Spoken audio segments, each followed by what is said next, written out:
DD Tamil நேயர்களுக்கு வணக்கம். தொடர்ந்து நாம் திருமந்திரத்தை சிந்தித்து கொண்டிருக்கிறோம். திருமந்திரத்தில் பாயிரம் தொடர்பான பாடல்களை தேர்வு செய்து சில பாடல்களை பார்த்தோம். இப்பொழுது முதல் தந்திரம் தொடங்குகிறோம். முதல் தந்திரத்தில் தொடக்கமாக இருப்பது உபதேசம் என்கிற பகுதி. நான் எடுத்துக்கொண்டிருக்கிற பதிப்பு சைவ சமாஜ பதிப்பு, பேராசிரியர் ஆசா ஞானசம்பந்த பதிப்பு, ஜி வரதராஜ பிள்ளை பதிப்பு. இந்த பதிப்புகளெல்லாம் ஒரே எண்களை உடையன. ஏனைய பதிப்புகளில் எண்கள் மாறுபடும், அதிகாரங்கள் மாறுபடும். எனவே இவற்றை மனதில் வைத்துக்கொண்டு இந்த திருமந்திர பாடலை நீங்கள் நினைவில் வைத்து கொள்வது நல்லது. உபதேசம் என்ற தலைப்பில் 30 பாடல்களை திருமூலர் அருளியுள்ளார். 30 பாடல்களும் அந்தாதி அமைப்பில் அமைந்தவை. எந்த ஒரு நூல் அந்தாதியில் பாடப்பட்டிருக்கிறதோ அந்த நூல் பெருமைக்குரியது, சிறப்புக்குரியது என்று பொருள். கடைசி பாட்டினுடைய அந்தம், கடைசி சொல் அடுத்து வருகிற பாட்டுக்கு முதல் சொல்லாக ஆதியாக வரும். எனவே அந்தாதி அமைப்பில் இந்த உபதேசத்துக்குரிய 30 பாடல்கள் அமைந்திருப்பதால் இந்த உபதேச பகுதி மனப்பாடம் செய்வதற்கும் நினைவில் நிறுத்துவதற்கும் உரிய முக்கியமான பகுதி என்பதை உணர்ந்து கொள்ளலாம். முதல் பாடலில் உபதேசத்தில் ஒரு முக்கியமான செய்தியை பதிவு செய்கிறார் திருமூலர். முதல் பாடல் இப்படி தொடங்குகிறது. வரிசையில் 113வது பாடல்.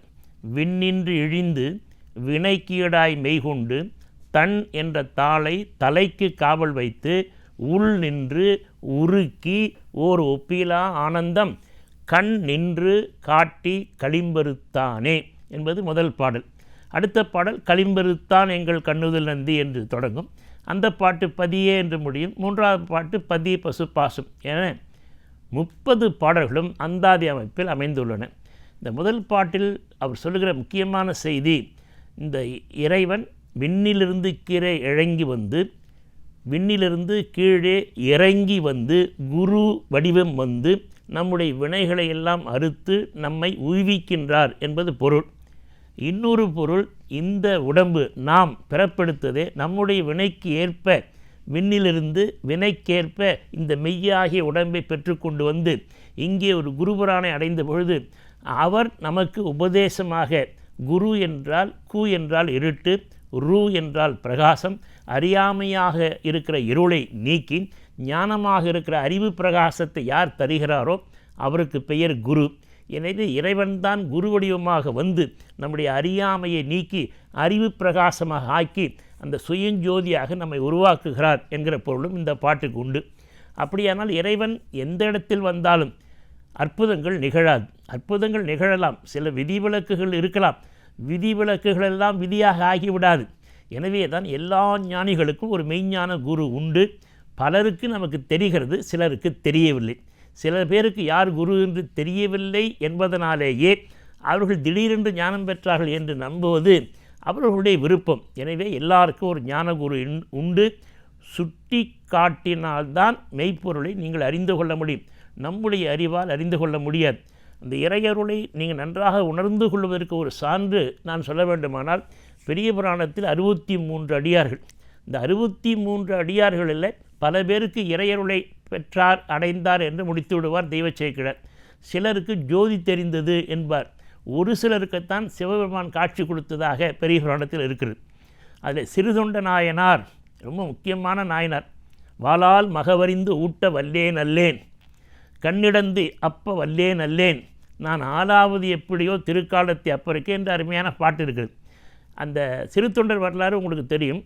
இறைவன் அவரை மேலே அழைத்து செல்வதற்காக 3 பேராக வருகிறார். உலக வரலாற்றில், ஏன் தமிழ் இலக்கிய வரலாற்றில் எந்த ஞான நூலிலும் இறைவன் 3 பேராக வந்ததாக எங்கேயுமே வரலாறு இல்லை.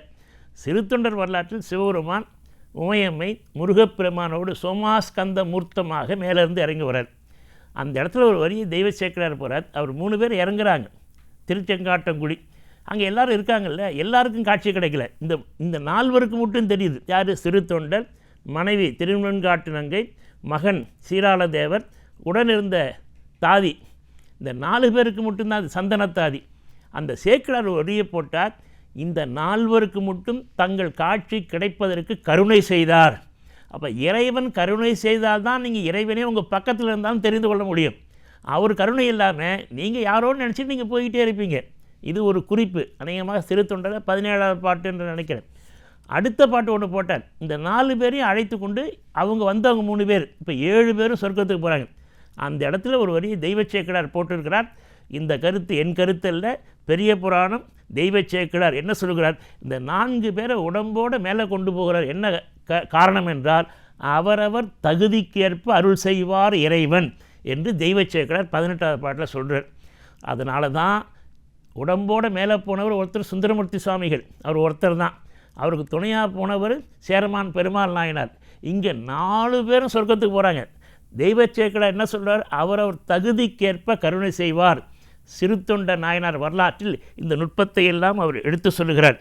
எனவே விண்ணின்று இழிந்து நம்முடைய வினைக்கு ஏற்ப இந்த மெய் உடம்பை கொண்டு அப்படி வருகிற பொழுது இறைவன் கருணையினால் அவனுடைய ஞானமாகிய திருவடிகளை தன் குளிர்ச்சி பொருந்திய அந்த திருவடிகளை காவலாக முன்வைக்கிறார். அந்த முன்வைத்த திருவடிகளுடைய ஞானத்தினாலே அப்புறம் என்ன செய்கிறான்னா, நம்மை ஆட்கொள்வதற்காக உள் நின்று உருக்கி ஒரு ஒப்பிலா ஆனந்தம் கண் நின்று காட்டி களிம்பு இருக்கிறார். அப்போ நீங்கள் இறைவனை அடைய வேண்டும், இறைஞானத்தை பெற வேண்டுமானால் முதல் தகுதி அடிப்படை உருக்கம்தான். உருக்கத்தில் உணர்வு சிறந்தால்தான் இறைவனை அடைய முடியும். அந்த உணர்வு தான் தெய்வமாக இருக்குது. உணர்வுனால தான் இறைவனை அடைய முடியும். அதற்கு உருக்கு வேணும். நான் முன்பே சொல்லியிருக்கிறேன், உள்ளம் உருகாருக்கு கள்ளம் கருகாது, ஞான வெள்ளம் பெருகாது. எனவே உருக்கமாக வேண்டுமானால் அதற்கு இறைவன் கருணை வேண்டியிருக்கு. அவனருளாலே அவன்தால் வணங்கி. எனவே அந்த உருக்கத்தை உருவாக்கி அவனே நம்முடைய முகத்திலிருந்து கண்ணிலிருந்து அவனுடைய அருட்கண்ணை விழிப்பித்து, அந்த ஞானக்கண் நெற்றிக்கண் என்று சொல்லுகிறார்களே, அதை நமக்குள்ளே இருப்பதை அவர் விழிப்பித்து உருக்கி ஒரு ஒப்பில்லா ஆனந்தத்தை கண் நின்று காட்டி களிம்பு அறுக்கிறான். எனவே களிம்பு என்பது மலங்கள். மலங்கள் என்பது அடுத்த பாட்டை சொல்ல போகிறார். எனவே இந்த மலங்களையெல்லாம் அறுத்தால்தான் நாம் மேலே போக முடியும். நம்முடைய அறியாமை என்கிற இருள் நம்மை சூழ்ந்திருக்கிறது. நமக்குடைய பிறப்புக்கு காரணமே அறியாமை தான்.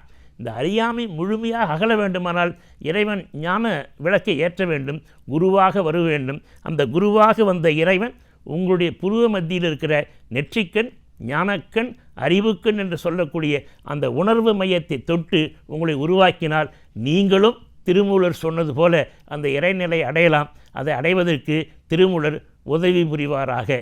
அனைவருக்கும் வணக்கம்.